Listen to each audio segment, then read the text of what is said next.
We all claim to be huge fans of science fiction in this room.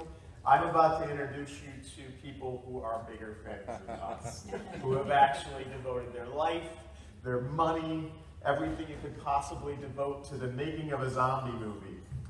So I am very honored to introduce first Tina Teeter, the producer, the director, John Ware, and executive producers Bryan Boylen and Glenda Hersh.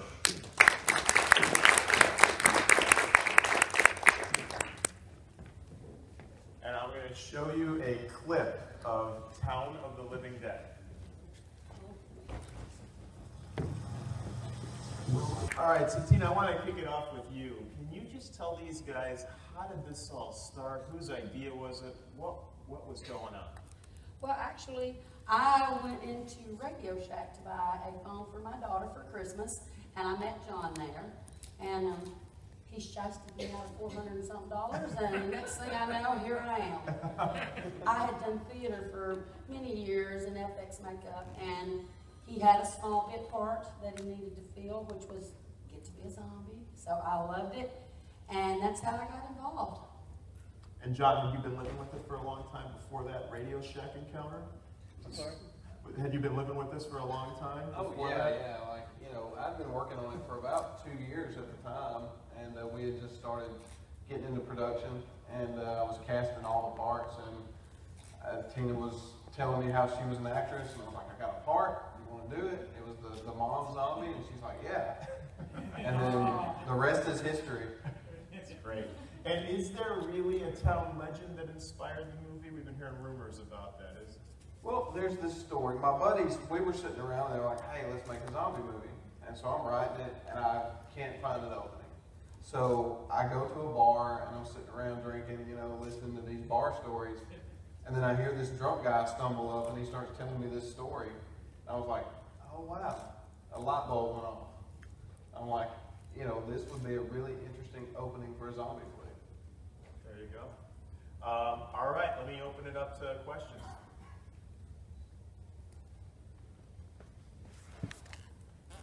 Hey there, thanks for joining us.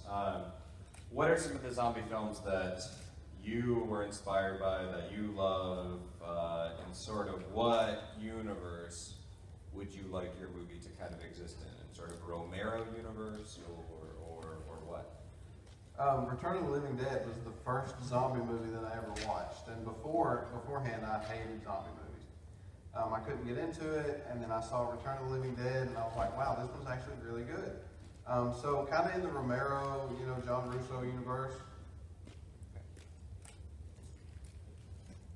What's been the biggest challenge bringing this together to date, and then how far along is the film right now? Well, the biggest challenge, of course, has been budget. Budget has been an issue from day one. At this point right now, I'm in it maybe $25,000, and we've been filming this. I've been producing it for a little over 4 years. So that's just a drop in the hat to do a film on. I learned along the way.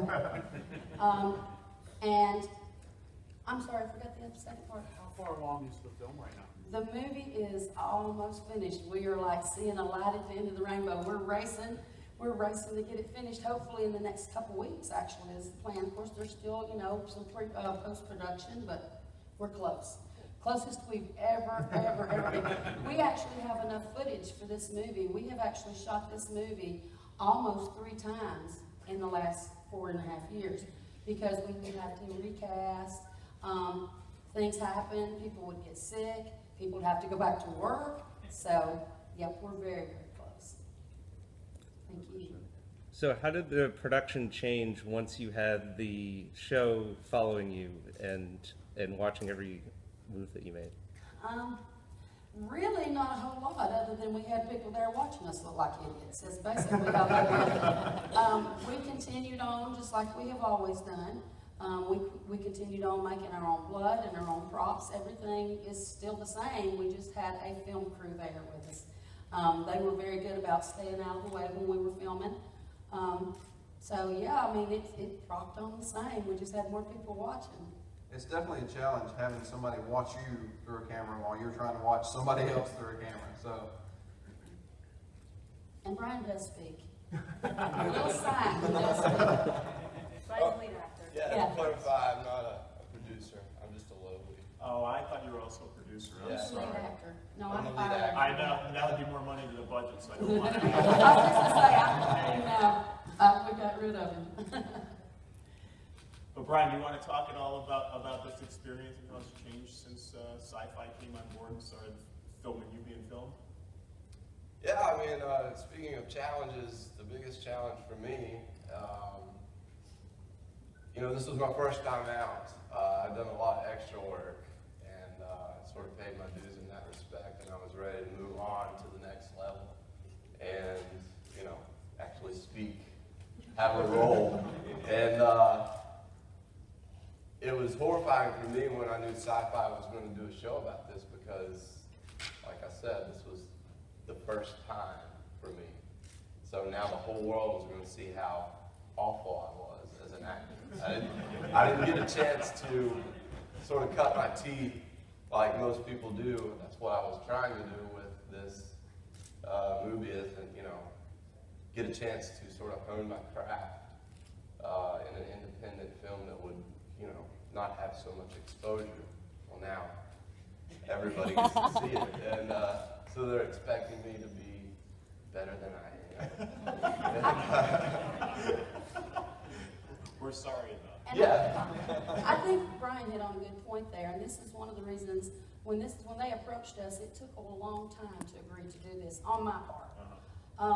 We've worked very hard, you know, and it may not look like it on the show, but we've worked very hard in 102-degree weather in Alabama with sticky stuff on you. It's been very difficult. So I didn't want to jump into something that I felt like maybe people would make fun of us, or maybe they don't understand. Now, we're very funny when we're together as a crew. We've been together a long time. So, you know, I get that it's entertaining, and we think we're entertaining too, but it was hard for us because most filmmakers get to do a short or maybe a commercial, but we were pushed out kind of with our drawers down around our ankles, all exposed with all of our mistakes. You know, I mean, it's been a learning curve, and now we've got hands-on, and I don't think people in college could have learned what we've learned over the last 4 years. Hi, James Hamilton with Geek Astronomy.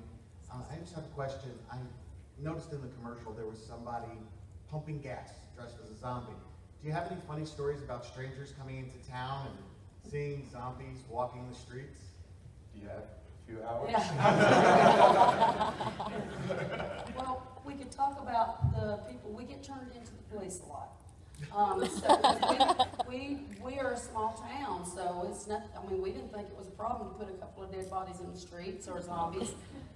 We do get a lot of questions. A whole lot of questions about our zombies. I didn't know this while we were filming, but I had a customer come into Radio Shack the other day, and they're like, "Were you that zombie movie that people were calling to the police about, saying that there were zombies walking around?"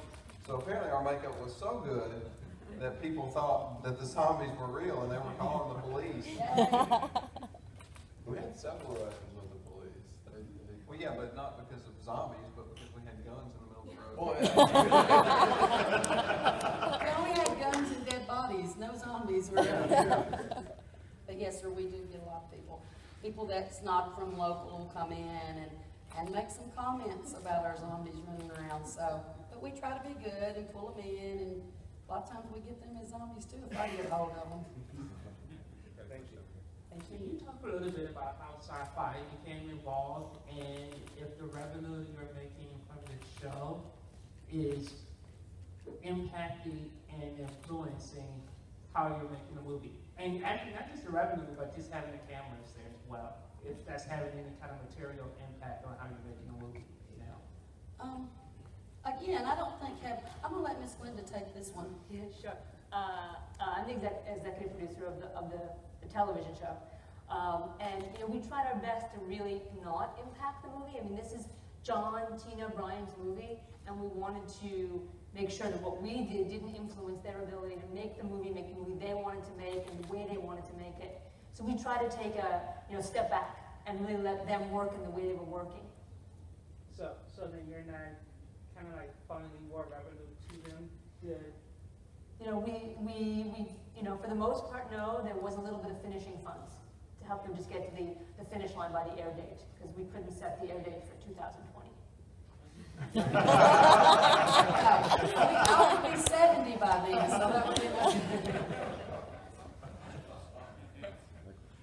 The zombie genre is typically a place where you can really show off your wares as far as effects and gore and all that good stuff, but it is costly to do those things, but you can do it in a way to, you know, in creative ways. So what is an example of some clever, creative effect wins that you kind of experienced? Maybe you were trying to get a perfect blood splatter and you came up with a good spaghetti kind of effect. Anything like that that you can share, like a good effect, you know, creative win?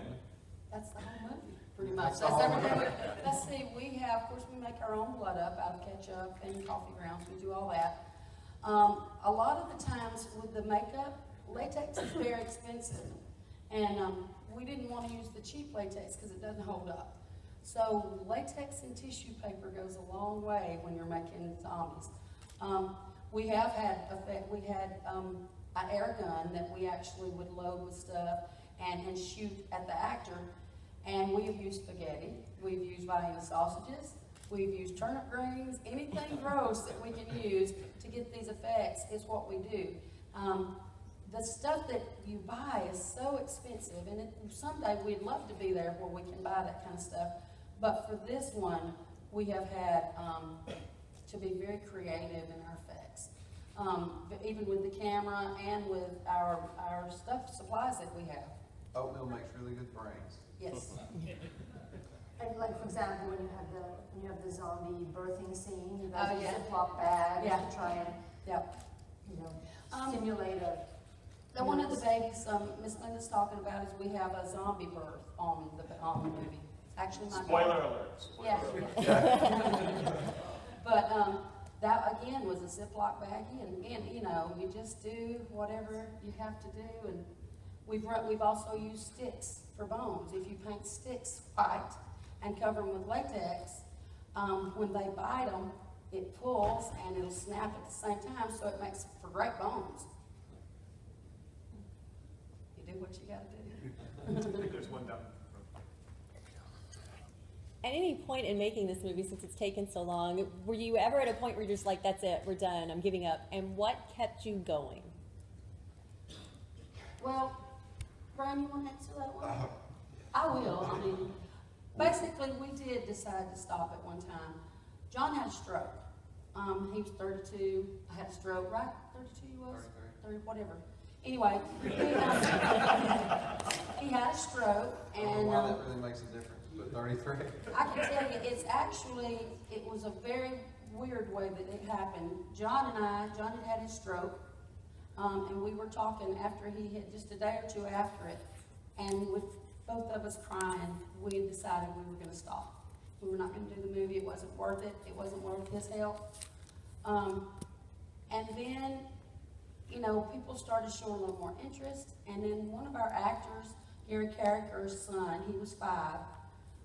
He came to me one day with editing. He was always with me editing, and he said, you know, Miss Tina, you got to get this movie made so I can get my daddy a new house. And I said, I promise you, we will finish this movie. Well, Chop-On died on us a few months ago. And so for me, there was never a question. If I'd had to do this till I was 90, and these guys too, because we're all devoted to him and to what we set out to do, there was no question as to whether or not we were going to finish this movie. Who knows how long it would have took us, but we would have finished. I would have kept my promise. I think we have time for one more, guys. Hi, I'm Ken Gould from Media Boulevard. I had a question. When Syfy agreed to actually air the movie, you know, not just the filming of it, how did that change things for you? I mean, and did you have a distribution plan before that happened? Yeah, me sitting and shaking my coffee cup thinking, how am I going to do this? Yeah, no, distribution was a big concern for me because I knew, I mean, even when we finished the film, the distribution would be another expense. That would have been more fundraisers and, you know, that was a huge concern for me. These things take money. I mean, even just to print our name on paper costs money. So the distribution, I was very concerned about. John and I have talked about that a good bit, about how we were going to distribute it, even if we, got to that point. But thankfully, things worked out. Tenacity definitely plays off. It's definitely worth it. So I think we're going to be good now. Well, thank you guys so much. Thank you for all the questions, guys. This is a special show. These are special people, so please write about it. Please. Thank you. Please.